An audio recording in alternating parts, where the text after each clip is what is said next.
আসসালামু আলাইকুম। আজকে এগ্রো নিয়ে কিছু কথা কইমু। যেহেতু আমার কাছে উপস্থিত আছেন আমার চৌধুরী এগ্রোর আপনার যে উপদেষ্টা এবং তাইন আমার বন্ধু এবং আমার পাশে আরও বন্ধু উপস্থিত আছেন। তাইন গিয়া আতরের বিখ্যাত ব্যবসায়ী কিন্তু এগ্রো সেক্টরও তাইন পদার্পণ কররা তাইন তার পদতুলি দিরা আর মানে একটা উদ্যোগ লইরা তাইন এগ্রো সেক্টরে আওয়ার। এখন আমরা আজকে এগ্রো নিয়ে কিছু কথা কইমু যেটা মানুষের জানা উচিত, বিশেষ করে তরুণ প্রজন্ম যারা এগ্রোত আইতো স্যার তারা জানা উচিত। আমার শ্রদ্ধেয় বড় ভাই কইবা। আমি শাহ এগ্রোর সত্ত্বাধিকারী সালমান শাহ।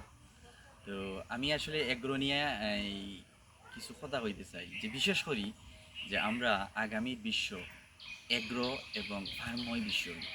আমরা কৃষিরে ভালোবাসতাম, খামারে ভালোবাসতাম, নিজের খাদ্য নিজে উৎপাদন করতাম এবং এই মানুষের সেবায় সমাজের সেবায় আমরা বিলীন করতাম। আগামী 50 বছর আল্লাহ আলাম আল্লাহ আলা জানেন, যদি 50 বছর ভিতরে যদি কোনো তৃতীয় বিশ্বযুদ্ধ বা পারমাণবিক কোনো যদি যুদ্ধ বা কোনো ধ্বংসলীলা বিশ্ব তৈরি হয়, তাইলে পৃথিবীর দেখা যাব বেশিরভাগ মানুষ মারা যেতে পারে এবং প্রযুক্তি ধ্বংস হয়ে যাইব। পুঁজিবাদী শিক্ষা ব্যবস্থা, রাজনীতি, সমাজনীতি এবং দাজ্জালীয় যে পদ্ধতি এবং শয়তানি সকল পদ্ধতি বিশ্ব থেকে যাইব কি, তখন দেখা যায় মানুষ আবার আদিম যুগে ফিরে যাইব, মধ্যযুগে ফিরে যাইব।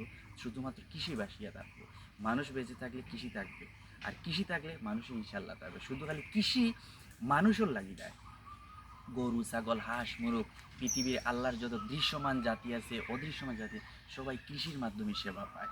তো আমরা চেষ্টা করতাম বাংলাদেশের যত শিক্ষিত গ্র্যাজুয়েট পোস্ট গ্র্যাজুয়েট যারা এই শিক্ষার্থী এবং ছাত্র আছি আমরা বা ছাত্রছাত্রী সহ আমরা উদ্যুক্ত হওয়ার চেষ্টা করতাম। চাকরির বাজার এখন সোনার হরি, এবং চাকরি যদি 17 বছর 19 বছর লেখাপড়া হয়ে যদি আরও 5 লাখ 10 লাখ 20 লাখ দিয়ে আমরা চাকরি নেওয়া লাগে ঘুষের মাধ্যমে, তাহলে এই হারাম পেশাতে আমরা খেনে যেতাম। নিজে উদ্যোক্তা হই, 50,000 1 লাখ দিয়ে বা 10,000 দিয়ে আমরা একটা উদ্যোক্তা হওয়ার চেষ্টা করি, একটা মুরগর খামার করি, একটা দেশি মুরগর খামার করি, একটা সোনালি ফাউমি হাঁস মোরগ বা গরু এইরকমের আমরা কোনো উদ্যোগ নেই, নিজের পারিবারিক চাহিদাটা পূরণ করি এবং পাশাপাশি যদি পারি আমরা একটু সমাজের লাগি, একটা দেশের লাগি, জাতির লাগি কিচ্ছু করি, দেশকে সমৃদ্ধ করি, দেশের অর্থনীতিতে আমরা অবদান রাখি, দেশের জিডিপিতে আমরা অবদান রাখি।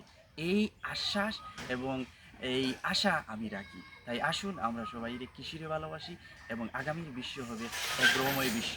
আর আল্লাহ যদি কোনো কিছু না করেন, ভবিষ্যতে যদি আগামী এই বিশ্ব যদি যদি কোনো সমস্যা তৈরি হয় বা কোনো যদি প্রযুক্তি না কিছু হয়, তাহলে মানুষ বাধ্য হইব, এই পৃথিবীর সব মানুষ যে এই কৃষিতে আইতে বাধ্য হইব। এই বলি আমি সংক্ষিপ্ত